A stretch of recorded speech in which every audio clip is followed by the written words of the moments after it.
दोस्तों, आज हम सिंपल इंटरेस्ट का भाग 4 देखेंगे, जिसमें हम नए तरीकों को जानेंगे और नए मेथड्स को जानेंगे, जिससे क्वेश्चन बहुत आसान हो रहे होंगे। तो आपको क्या करना है, बोर्ड पर ध्यान देना है और इन चीज़ों को ध्यान से समझना है, क्योंकि ये एग्ज़ाम पॉइंट ऑफ व्यू से बहुत ही महत्वपूर्ण चीज़ें मैं आपको बता रहा हूँ। तो आइए शुरुआत करते हैं हम। तो देखते हैं पहली चीज़, तो ध्यान बोर्ड पर रखना। पहला है हमारा, अगर सिंपल इंटरेस्ट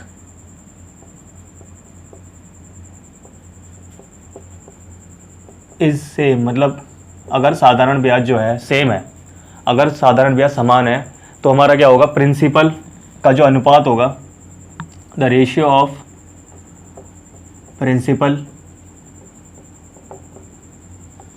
वो क्या होगा, वो इस तरीके से होगा, P1 ratio P2 ratio P3 equal to 1/R1T1 ratio 1/R2T2 ratio 1/R3T3। मतलब इस तरीके से हमारे पास क्या है, ये अनुपात आएगा हमारे पास, P1 P2 P3 का रेशियो अनुपात क्या आएगा, 1/R1T1 ratio 1/R2T2 ratio 1/R3T3। मतलब इस तरीके से हमारी रेशियो आएंगी। ये कैसे आई चीज़, ये मैं आपको बताता हूँ। सिंपल इंटरेस्ट हमारा सेम है, तो हमने सिंपल इंटरेस्ट निकाला। सिंपल इंटरेस्ट का फॉर्मूला होता है P/R/T/100। यहाँ P1 आएगा, यहाँ R1 आएगा, यहाँ T1 आएगा। सिंपल इंटरेस्ट तो सेम है हमारे पास। अगर मैं दूसरी तरफ बात करूँ, जब प्रिंसिपल हमारे पास P2 है और R2 रेट है और T2 रेट है, तो सिंपल इंटरेस्ट क्या होगा, SI इक्वल टू P2 गुणा R2 गुणा T2/100, इस तरीके से होगा। ठीक है, अब हमारा सिंपल इंटरेस्ट सेम है, तो सिंपल दोनों वैल्यू क्या है, सिंपल इंटरेस्ट की है, तो मैं यहाँ लिख सकता हूँ P1 गुणा R1 गुणा T1/100 इक्वल टू P2 गुणा R2 गुणा T2/100। यहाँ तक आपको चीज़ें समझ में आ रही होंगी अच्छी तरीके से, कैसे ये चीज़ आई। ठीक है, अब क्या करेंगे, हम 100 से 100 को काट देंगे। ठीक है, अब P1 P2 हम क्या करेंगे, नीचे ले आएंगे, तो क्या आएगा, P1 रेशियो P2, मतलब P1 अनुपात P2 जो होगा वो क्या हो जाएगा, R1 T1 नीचे चला जाएगा, तो आएगा R2 T2 ratio R1 T1। मतलब यहाँ पर P1 की बात करूँ तो 1/R1 T1 दिख रहा है हमें, और P2 की बात करूँ 1/R2 T2 दिख रहा है। यानी कि ये चीज़ क्लियर हो गई कि P1 और P2 का जो रेशियो आएगा वो क्या आएगा, 1/R1 T1 1/R2 T2 1/R3 T3। मतलब इस तरीके से हमारा अनुपात आएगा। एक चीज़ और आपको इसमें समझनी है, जो हमारी है कि अगर टाइम सेम है, इसमें मान लेता हूँ अगर मैं समय सेम है, मतलब यहाँ T1 है, T2 है, T3 है, मान लेते हैं T1 equal to T2 equal to T3। ठीक है, तो हमने मान लिया T समय है, मतलब सेम टाइम जो है वो सेम है। जब टाइम सेम हो जाएगा तो क्या होगा, P1 ratio P2 ratio P3 equal to हो जाएगा हमारे पास 1/R1 ratio 1/R2 ratio 1/R3। ये हमारा क्या बन जाएगा, एक नया रिजल्ट आ जाएगा हमारे पास, अगर हमें टाइम सेम दे दिया। इसमें पहले सिंपल इंटरेस्ट सेम था हमारा, अगर टाइम भी सेम हो जाए तो क्या होगा, P1 ratio P2 ratio P3 equal to होगा 1/R1 इस टू 1/R2 रेशियो 1/R3। मतलब अनुपात में ये हो जाएगा 1/R1 ratio 1/R2 ratio 1/R3। इस तरीके से हमारे पास क्या आ जाएगा, अनुपात आ जाएगा। ठीक है, तो दोस्तों इस जानकारी को अपने पास रखने के लिए और अच्छे से समझने के लिए आप इसका स्क्रीनशॉट ले सकते हैं।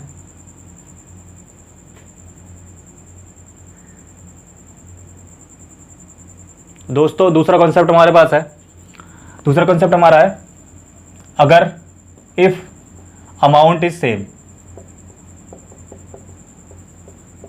मान लेते हैं अब हमारे पास क्या है, सादा मिश्रधन जो है वो बराबर है, मिश्रधन समान है। अगर जब मिश्रधन बराबर होता है या समान होता है तो क्या होता है हमारे पास, देन रेशियो ऑफ प्रिंसिपल,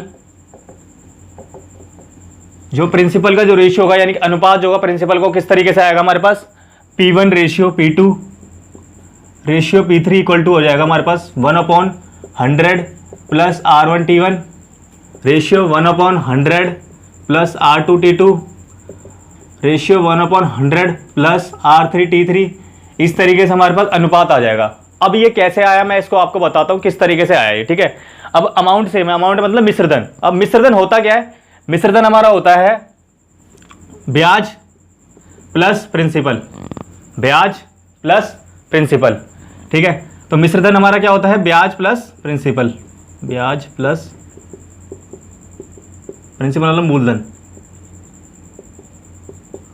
तो इंटरेस्ट इसमें हमारे पास मान लेते हैं प्रिंसिपल P है, इंटरेस्ट हम निकालते कैसे हैं, P1 गुणा R1 गुणा T1 बटे 100 प्लस P, ठीक है। यहाँ तक आपको ये P1 हो जाएगा, ठीक है। और दूसरी तरफ मैं दूसरा अमाउंट निकालूं तो जब प्रिंसिपल हमारे पास P2 है तो किस तरीके से निकलेगा, P2 प्लस P2 गुणा R2 गुणा T2 अपॉन 100, इस तरीके से आ जाएगा हमारे पास। यहाँ तक आपको चीज़ें क्लियर हो होंगी अच्छी तरीके से, ठीक है। अब यहाँ से हमारे पास क्या कॉमन आ रहा है, यहाँ से हमारे पास कॉमन आ रहा है P1, तो अंदर क्या बचेगा 1, इसका 1 बचेगा, इसमें R1 T1 बटे 100 बचेगा। और दूसरी तरफ इसमें बात करूँ तो P2 कॉमन निकालेंगे तो 1 अपॉन R2 T2 बटे 100। यहाँ तक आपको चीज़ें क्लियर हो रही होंगी अच्छी तरीके से, ठीक है। अब क्या करेंगे, हम यहाँ से एलसीएम लेंगे तो आएगा P1 यहाँ 100 आ जाएगा, ऊपर 100 आ जाएगा, यहाँ R1 T1 बटे क्या आ जाएगा 100 हो जाएगा। यहाँ तक आपको चीज़ें क्लियर हो रही होंगी। यहाँ पर अगर मैं देखूँ P2 100 प्लस R2 T2 बटे 100 ये आ जाएगा। अब अगर मैं अमाउंट सेम है तो दोनों वैल्यू सेम है, मतलब दोनों क्या है, अमाउंट की वैल्यू है ना, मतलब सेम है, दोनों अमाउंट सेम है, यानी कि दोनों वैल्यू एक ही की वैल्यू है, तो दोनों इक्वल हो जाएंगी। तो P1 100 प्लस R1 T1 बटे 100 equal to P2 100 plus R2 T2 बटे 100। यहाँ तक आपको चीज़ें क्लियर हो रही हैं अच्छी तरीके से। अब ये 100 से 100 कट जाएगा। अब यहाँ पर हमारे पास P2 को मैं नीचे ले जाऊँगा तो क्या बनेगा, यहाँ पर P1 upon P2 equal to हो जाएगा हमारे पास 100 प्लस R2 T2, ये नीचे जाएगा तो क्या होगा 100 प्लस R1 T1। यानी कि यहाँ से अगर मैं देख रहा हूँ T1 की, अगर P1 और P2 का अनुपात निकालता हूँ तो P1 जो है 1 अपॉन 100 प्लस R1 T1 आ रहा है, और P2 क्या आ रहा है 100 plus 1 upon 100 plus R2 T2, जो मैंने ऊपर आपको लिखवाया हुआ है। तो ये इस तरीके से यहाँ पर आ रहा है। यहाँ तक आपको चीज़ें क्लियर हो रही होंगी दोस्तों। इसे समझने के लिए और अपने पास रखने के लिए, आगे समझने के लिए, तो आप इसका स्क्रीनशॉट ले सकते हैं। अभी तक मैंने आपको बताया कि अमाउंट सेम होता है। अगर मान लो अमाउंट भी सेम है, प्रिंसिपल भी सेम है और सिंपल इंटरेस्ट भी सेम आ रहा है तो क्या होगा हमारे पास। तो हम देखते हैं सिंपल इंटरेस्ट को देखते हैं। सिंपल इंटरेस्ट हमारा क्या होता है, P गुणा R गुणा T बटे 100, ठीक है। यहाँ तक आपको चीज़ें समझ में आ रही होंगी, ठीक है। अब जो यहाँ पर प्रिंसिपल सेम है और सिंपल इंटरेस्ट सेम हो गया। सिंपल इंटरेस्ट और प्रिंसिपल अगर मेरा सेम दे रखा है हमें क्वेश्चन में, ये सेम है, समान है, और प्रिंसिपल मतलब मूलधन हमारे पास समान है, मतलब साधारण ब्याज और मूलधन हमारे पास समान है, ठीक है, सेम है, यानी कि दोनों एक ही है। अगर मैं यहाँ से देखूँ तो सिंपल इंटरेस्ट गुणा P गुणा R2 बटे T बटे 100 होता है, यानी कि सिंपल इंटरेस्ट सेम हो गया, प्रिंसिपल सेम हो गया। तो जो R और T की जो वैल्यू आएगी वो क्या आएगी, कांस्टेंट आएगी, मतलब क्या आएगी, सेम ही आएगी ना वो भी, क्योंकि ये तो सेम है और 100 फिक्स है हमारा, और प्रिंसिपल भी सेम आ रहा है, तो इन दोनों की वैल्यू क्या होगी, सेम आएगी। इन दोनों की वैल्यू क्या आएगी, सेम आएगी, कांस्टेंट आएगी। यानी कि अगर मैं बात करूं R1 की बात करूं यहाँ से, तो R की भी अगर मैं बात कर रहा हूं तो वो किस पे डिपेंड करेगा, T नीचे जाएगा तो 1 अपॉन T पे डिपेंड करेगा, नहीं करेगा, मतलब जितना ज़्यादा समय होगा उतना ही रेट कम आएगा। इसका मतलब यहाँ से ये, यानी कि इन्वर्सली प्रोपोर्शनल आ रहा है। यानी अगर इसकी मैं अगर अनुपात निकालना ही लगूँ, यहाँ से R1 और R2 का अनुपात निकालूं तो हमारे पास अनुपात क्या आ जाएगा, T2 बाई T1, क्या आ जाएगा, T2 बाई T1, क्योंकि हमारा रिवर्स में है, इन्वर्सली प्रोपोर्शनल आ रहा है यहाँ पर। ये चीज़ आपको क्लियर हो गई होगी। आप समझ में नहीं आया तो मैं आपको दोबारा बताता हूँ इस चीज़ को। अगर सिंपल इंटरेस्ट सेम है, मान लो ये सेम है, ठीक है, प्रिंसिपल भी सेम दे रखा है, मूलधन भी सेम दे रखा है, तो क्या है, सिंपल इंटरेस्ट सेम है और प्रिंसिपल सेम है, तो यहाँ से क्या आएगी, ये दोनों कांस्टेंट वैल्यू हो गई, और 100 हमारा कांस्टेंट आई, तो जो वैल्यू आएगी R और T की जो वैल्यू आएगी वो भी सेम आएगी। जब R और T की वैल्यू सेम आ रही है तो अगर R चेंज करेगा तो टाइम पे ही फर्क पड़ेगा, क्योंकि इन्वर्सली प्रोपोर्शनल हो जाएगा वो, क्योंकि R जो होगा प्रोपोर्शनल हो जाएगा 1 अपॉन T। बाकी चीज़ तो सब कांस्टेंट है, तो R किस पे डिपेंड करेगा, टाइम पे डिपेंड करेगा। अब तो R टाइम पे डिपेंड करेगा, तो जब इनका अनुपात निकाल रहे होंगे तो R1 और R2 की जब रेशियो निकालेंगे तो क्या आएगा, T2 बाई T1 आएगा, क्योंकि यहाँ क्या है, इन्वर्सली प्रोपोर्शनल है, ठीक है। यहाँ तक आपको चीज़ें क्लियर हो गई होंगी जो मैंने आपको अभी तक बताया। इस कॉन्सेप्ट को आपको याद रखना है, क्योंकि इन्हीं पे आगे हम क्वेश्चन कर रहे होंगे, ठीक है दोस्तों। इसको समझने के लिए आप इसका स्क्रीनशॉट ले सकते हैं। तो दोस्तों जो कॉन्सेप्ट मैंने आपको बताया, इस पे अब हम क्वेश्चन करते हैं। इस पे क्वेश्चन पहला हमारा पास क्वेश्चन क्या है, एक व्यक्ति 3 अलग अलग योजनाओं में 6 साल, 10 साल और 12 साल में 10%, 12% और 15% साधारण ब्याज दर पर पैसा लगाता है। प्रत्येक व्यक्ति के पूरे होने पर, प्रत्येक योजना के पूरे होने पर उसे समान ब्याज मिलता है। उनके निवेश का अनुपात की बताइए, ठीक है। यहाँ तक आपको चीज़ें क्लियर हो गई होंगी। ये क्वेश्चन मैं आपको बता देता हूँ क्या क्या दे रखा है। इसमें दे रखा है कि एक योजना है, एक पैसा है, एक बंदा है जो 3 अलग अलग योजनाओं में पैसा लगाता है। पहला है वो 10%, दूसरा है 12%, तीसरा है 15%। इतना उसे दर मिलता है, ठीक है। और साल कितने हैं, 6 साल, 10 साल और 12 साल, ठीक है। यहाँ तक आपको चीज़ें क्लियर हो गई होंगी। और इस पे क्या है, उसे समान ब्याज मिल जाता है, उसे क्या मिलता है, समान ब्याज मिल रहा है, मतलब ब्याज जो है सेम है। जो मैंने आपको एक कॉन्सेप्ट बताया था अभी कि सिंपल इंटरेस्ट सेम हो मतलब समान ब्याज मिलती है, तो अनुपात क्या होता है हमारे पास मूलधन का, वो होता है P1 ratio P2 ratio P3 equal to 1/R1 T1 ratio 1/R2 T2 ratio 1/R3 T3। मतलब ये अनुपात होगा P1 ratio P2 ratio P3 का, ठीक है। तो इसमें वही चीज़ हमें लगानी है और कुछ नहीं करना। तो P1 रेशियो P2 जो P1 ratio P2 ratio P3 की जो हमारी वैल्यू आएगी वो आएगी 1/R1 T1 ratio 1/R2 T2 ratio 1/R3 T3, ठीक है। तो पहला जो, अगर मैं पहले साल की बात करूँ, 6 साल है, जो कितने महीने कितने फीसदी पर है, 10%, मतलब 6 साल है 10% पर है, ठीक है। दूसरा हमारे पास क्या है, 10 साल के लिए 12% पर है। तीसरा हमारे पास है 12 साल के लिए 15% पर, ठीक है। तो यहाँ पर मैंने वैल्यू डाल दी इसकी, सीधा सीधा मैंने फॉर्मूला वो लगा दिया, P1 ratio P2 ratio P3 की वैल्यू निकाली यहाँ से हमने, ठीक है। तो 6 से काटेंगे तो 2 आ जाएगा यहाँ पर, यहाँ भी 2 आ जाएगा, ठीक है। 2 से काट रहे हो, 2 से काट रहे हो, 5 आ जाएगा यहाँ पर, यानी कि 5 से फिर काटेगा ये, 5 दूनी 5, 5 दूनी 10, 5 3 15, यानी कि आ जाएगा 1/1 रेशियो 1/2 रेशियो 1/3। अब इनका एलसीएम लेते हैं हम, ठीक है। तो क्या आएगा हमारे पास, 6 एलसीएम आ जाएगा तीनों का, नीचों का अगर मैं कर रहा हूँ तो एलसीएम निकालूंगा तो 6 आ जाएगा। 6 को अगर 1 से भाग करूँगा कितना आएगा, 6 ऊपर आ जाएगा, और यहाँ पर कितना आ जाएगा, 2 से भाग करेंगे 3 आ जाएगा यहाँ पर, और यहाँ 2 आ जाएगा। यही अनुपात होगा इसका आंसर, यानी कि ये 6 3 2 की रेशियो में क्या होगा, हमारा निवेश कर रहा होगा। तो दोस्तों अब अगले क्वेश्चन पे आते हैं। अगला क्वेश्चन हमारे पास क्या है, 1750 रुपये की राशि को 2 भागों में विभाजित किया जाता है, जैसा कि पहले भाग पे 8% प्रति वर्ष से साधारण ब्याज की दर से और दूसरे भाग पे में 6% की दर से बराबर होता है। प्रत्येक भाग पर साधारण ब्याज निकालें। क्वेश्चन में कह रहा है कि 1750 रुपये हमारे पास दिए, जिसे 2 भाग में हमें विभाजित कर दिया, ठीक है। 1750 रुपये हैं जो 2 भागों में विभाजित हुआ, ठीक है। एक भाग में 8% की दर से, दूसरे भाग में 6% की दर से। दोनों की जो साधारण ब्याज आ रही है वो समान आ रही है, दोनों की साधारण ब्याज क्या आ रही है, समान आ रही है, मतलब सेम आ रही है। तो हमें निकालना है कि कितनी, हर भाग पे कितनी साधारण ब्याज होगी, हर भाग पे साधारण ब्याज कितनी होगी। तो आपको क्वेश्चन समझ में आ गया होगा। अब इसके सॉल्यूशन पे आते हैं। सॉल्यूशन कैसे करेंगे, इसका हल कैसे करेंगे। P1 ratio P2 equal to होगा हमारे पास 1/R1 R1 T1 और R2 T2, ठीक है। तो इसमें आर रेट कितना है हमारे पास, एक 8 है एक 6 है। प्रतिवर्ष की बात कर रहे हैं, मतलब टाइम हमारे पास 1 हो जाएगा, ठीक है। तो हम यहाँ से लिख सकते हैं 1/8 इक्वल टू 1/6, ठीक है। ये चीज़ आपको क्लियर हो गई होगी। तो यहाँ से काट रहे हैं 4 और 3 आ जाएगा, यहाँ पर एलसीएम निकालेंगे 12, यहाँ 3 और 4 आ जाएगा, यानी कि यहाँ से कितनी अनुपात क्या आ रहा है, 3 और 4, यानी कि टोटल वैल्यू कितनी आ जाएगी दोनों की, 7 आ जाएगी। 7 की वैल्यू में कितनी दे रखी है क्वेश्चन में, 1750 दे रखी है, यानी कि 1 की वैल्यू कितनी आ जाएगी, यहाँ से 250 आ जाएगी। 1 की वैल्यू 250 है, तो 3 की वैल्यू कितनी हो जाएगी हमारे पास, 750 हो जाएगी। 4 की वैल्यू हमारे पास कितनी हो जाएगी, 1000 रुपये, ठीक है। यानी कि 750 1000 आ गए। अब मेरे को निकालना है, इंटरेस्ट निकालना है। तो 750 पे अगर मैं रेट निकल कितना था, 8% था, 8% के हिसाब से निकालूँ तो कितनी आ जाएगी हमारे पास, 2/25 निकालते हैं, 750 का कितना आ जाएगा हमारे पास, 60 रुपये, यानी कि 60 हमारे पास क्या आ जाएगी, ब्याज आ जाएगी। 60 क्या आ जाएगी हमारे पास, ब्याज। यहाँ तक आपको चीज़ें क्लियर हो गई होंगी, कैसे हमने इस क्वेश्चन को करा, कैसे इसका हल निकाला। दोस्तों हम तीसरे क्वेश्चन पे आते हैं। तीसरा क्वेश्चन हमारे पास दे रखा है, प्रति वर्ष ब्याज की दर जिस पर 1 साल के लिए किसी निश्चित पूंजी का कुल साधारण ब्याज उसी पूंजी के कुल साधारण ब्याज के बराबर 2 वर्ष के लिए 5% प्रति वर्ष पर है, ठीक है। ब्याज दर ज्ञात कीजिए। क्वेश्चन में कह रहा है कि एक हमारे पास क्या है, पूंजी है, पूंजी दोनों पे बराबर दे रखी है, मतलब एक पूंजी 1 साल के लिए लग रही है कुछ रेट पर, और एक पूंजी लग रही है, वही पूंजी 2 साल के लिए 5% पर लग रही है, ठीक है। और क्या है, दोनों का साधारण ब्याज बराबर है, यानी कि सिंपल इंटरेस्ट बराबर है, दोनों का मतलब समान है। साधारण ब्याज क्या है हमारे पास, समान दे रखा है। तो हमें क्या करना है, इसमें निकालना है रेट, निकालना रेट क्या होगा।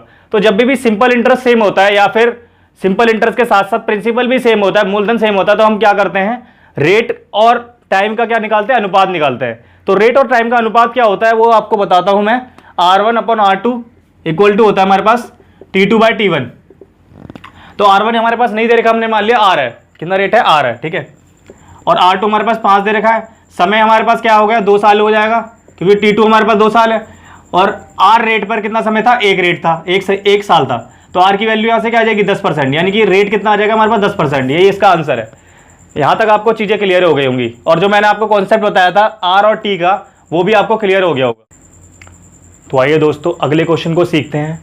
क्या है अगला क्वेश्चन हमारे पास, ध्यान से समझना, क्योंकि क्वेश्चन जो भी मैं आपको बता रहा हूँ बहुत ही महत्वपूर्ण बता रहा हूँ, और कॉन्सेप्ट पे सारे क्वेश्चन हैं हमारे। जो कॉन्सेप्ट मैंने आपको शुरू में बताया, स्टार्टिंग में बताया, उस पर ही सारे क्वेश्चन आधारित है, तो क्वेश्चनों को भी ध्यान से समझना है।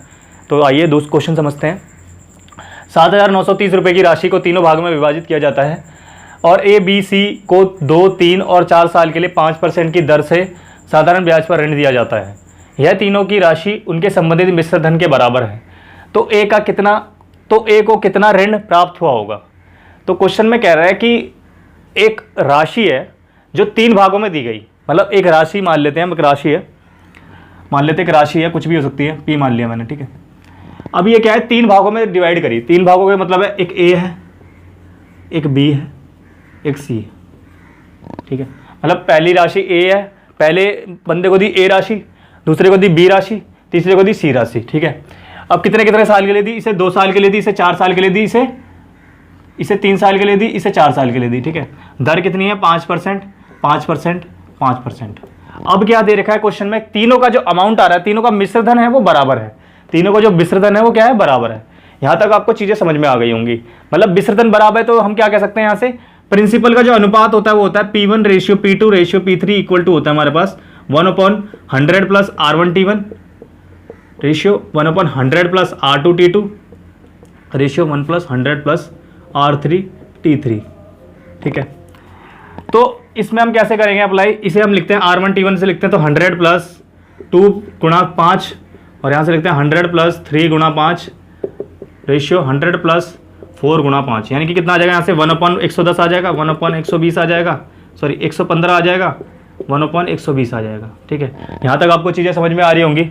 अब इसे काटेंगे तो 22 आ जाएगा, यहाँ आ जाएगा 23, यहाँ आ जाएगा 24। इसका सॉल्यूशन सही करने के लिए हम क्या कर लिख सकते हैं, इसे हम लिख सकते हैं 2 × 11, इसे हम लिख सकते हैं 23 × 1, इसे हम लिख सकते हैं 2 × 12। तो यहाँ से एलसीएम निकालूँ तो 2 तो आएगा ही आएगा, 11 आएगा, 23 आएगा, क्योंकि 11 और 23 किसी के टेबल में नहीं आते, तो ये दोनों एलसीएम में आ जाएंगे और 2 और 12 आ जाएगा। मतलब 2 एक बार 2 मतलब 2 एक बार 2 आ जाएगा, एक बार 11 आएगा, एक बार 23 आएगा, एक बार 12 आ जाएगा। तो यहाँ से एलसीएम निकालेंगे तो क्या आएगा, 2 × 11 × 23 × 12, ठीक है। अब मैं इसे डिवाइड करता हूँ 2 × 11 से, तो क्या आएगा ऊपर 23 × 12 आ जाएगा रेशियो। दूसरे वाले को करता हूँ तो कितना आ जाएगा हमारे पास, 2 × 11 × 12। अगले वाले पे करता हूँ 2 × 12 से, तो 11 × 23 आ जाएगा, यानी कि यहाँ से कितना आ जाएगा, कट गया, तो यहाँ से आ जाएगा हमारे पास 23 × 12 256।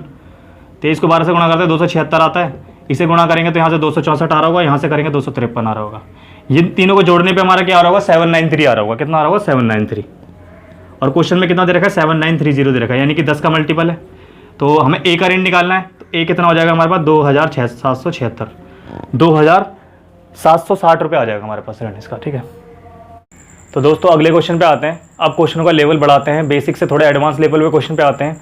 अगला क्वेश्चन हमारे पास क्या दे रखा है, एक व्यक्ति एक बैंक में सावधि जमा के रूप में 10% प्रतिवर्ष की दर से 12,000 रुपये निवेश करता है, लेकिन कुछ ज़रूरतों के कारण उसे 3 साल बाद पूरा पैसा वापस लेना पड़ता है, जिसके लिए बैंक ने उसे कम दर की अनुमति दी। अगर उसे 5 साल के अंत में पैसा मिल जाता तो उससे 3,320 रुपये कम मिलते, तो बैंक द्वारा दी जाने वाली ब्याज दर क्या होगी। आई होप आपको क्वेश्चन समझ में आ गया होगा। मैं क्वेश्चन आपको बता देता हूं दोबारा से। एक व्यक्ति है जो एक बैंक में कुछ पैसे जमा करता है और वो 5 साल की जगह पर 3 साल पहले ही पैसे निकाल लेता है, उसे ज़रूरत पड़ती है, वो 3 साल पहले ही पैसे निकाल लेता है। तो 3 साल पहले पैसे निकालता है तो क्या होता है, 3,320 रुपये उसे कम मिलते हैं। तो ब्याज की दर बतानी है जिससे बैंक चार्ज कर रहा होगा। आई होप क्वेश्चन आपको समझ में आ गया होगा। तो करते हैं क्वेश्चन को। अब हम कैसे करेंगे क्वेश्चन को। 12,000 रुपये है, 10% की ब्याज दर है, ठीक है, 3 साल के लिए। और अगर 5 साल की बात करूं मैं, अगर 12,000 रुपये लेता हूं और दर हमारे पास है 10% 5 साल के लिए, तो हमारे पास 1 साल, अगर 1 साल 10% की रेट है तो 5 साल में 50% हो जाएगी। अगर 12,000 का मैं 50% निकालने बैठा तो कितना आ जाएगा, 6,000 रुपये आ जाएगा, नहीं आ जाएगा। यहाँ तक आपको चीज़ें समझ में आ रही होंगी। अगर मैं वही दूसरी बात करूँ, 12,000 रुपये है लेकिन 3 साल के लिए, अब 8% रेट है, मैं रेट नहीं पता कितना रेट है, तो यहाँ से कितना आ जाएगा, 360 आ जाएगा। कितना आ जाएगा, 360 आ जाएगा। अब दोनों का डिफरेंस क्या दे रखा है क्वेश्चन में, 3,320, मतलब कितने रुपए कम मिलते हैं उसे, 6,000 में। अगर 5 साल में से ये अगर माइनस करेंगे तो हमारे पास किसकी वैल्यू आएगी, 3,320 रुपये की बराबर आएगी ना, क्योंकि 3,320 रुपये का डिफरेंस है, कम है, ठीक है। तो माइनस कर रहेंगे तो कितना आ जाएगा, 3,320 आ जाएगा।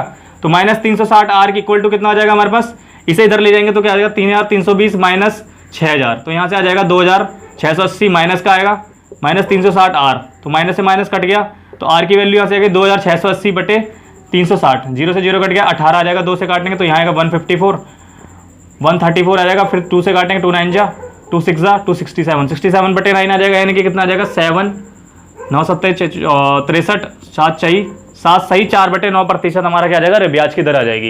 यहाँ तक आपको चीज़ें समझ में आ गई होंगी कि कैसे हमने क्वेश्चन को डील करा। कुछ नहीं था क्वेश्चन में, बस खाली शब्दों का खेल है, बस शब्दों पे आपको नियंत्रण रखना है, शब्दों को आपको समझना है। क्वेश्चन को 2-3 बार पढ़ोगे तो आपको क्वेश्चन वैसे ही क्लियर हो जाएगा और उसका सॉल्यूशन निकालने में भी बहुत आसानी हो जाएगी आपको। यहाँ तक आपको चीज़ें क्लियर हो रही होंगी, आशा करता हूँ मैं। दोस्तों अगले क्वेश्चन पे आते हैं। अगला क्वेश्चन हमारे पास क्या है, क्वेश्चन को समझना है आपको, पहले क्वेश्चन क्या कह रहा है उसे देखते हैं, पहले इसे समझते हैं फिर आगे करेंगे। एक पिता अपने दोनों बेटों के बीच 18,750 रुपये का बंटवारा करना चाहता है। उसमें एक बेटा 12 साल का है और दूसरा 14 साल का है। पिता चाहते हैं कि 5% की दर से उनके दोनों बेटों को 18 वर्ष की आयु में समान राशि मिले। वह राशि प्राप्त करें जो बड़े बेटे को आवंटित की जानी है। क्वेश्चन कह रहा है कि एक पिताजी हैं जो क्या कर रहे हैं, एक पैसे को 18,750 रुपये को दो बेटों को क्या कर रहे हैं, बांट रहे हैं। एक बेटा है 12 साल का, एक बेटा है 14 साल का। तो दोनों को 18 वर्ष पर क्या होता है, दोनों को समान क्या मिलता है, समान राशि मिलती है। यानी कि क्वेश्चन आपको समझ में आ गया होगा क्वेश्चन में क्या कह रहा है, यानी कि अमाउंट सेम है, यानी कि मिश्र धन हमारा इसमें बराबर दे रखा है। तो आइए क्वेश्चन को आगे डील करते हैं कि कैसे इस क्वेश्चन को करेंगे।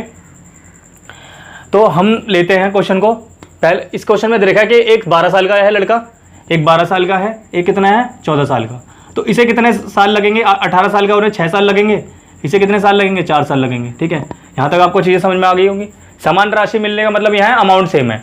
तो अमाउंट सब भी सेम होता है तो क्या होता है, P1 रेशियो P2 की जो वैल्यू होती है वो होती है 1 + 100 + R1T1 अपॉन 1 + 100 + R2T2। इस तरीके से अनुपात होता है हमारे पास। तो R1T1 की वैल्यू कितनी होगी, 100 + 5 × 6, 100 + 5 × 4। इस तरीके से निकालेंगे हम।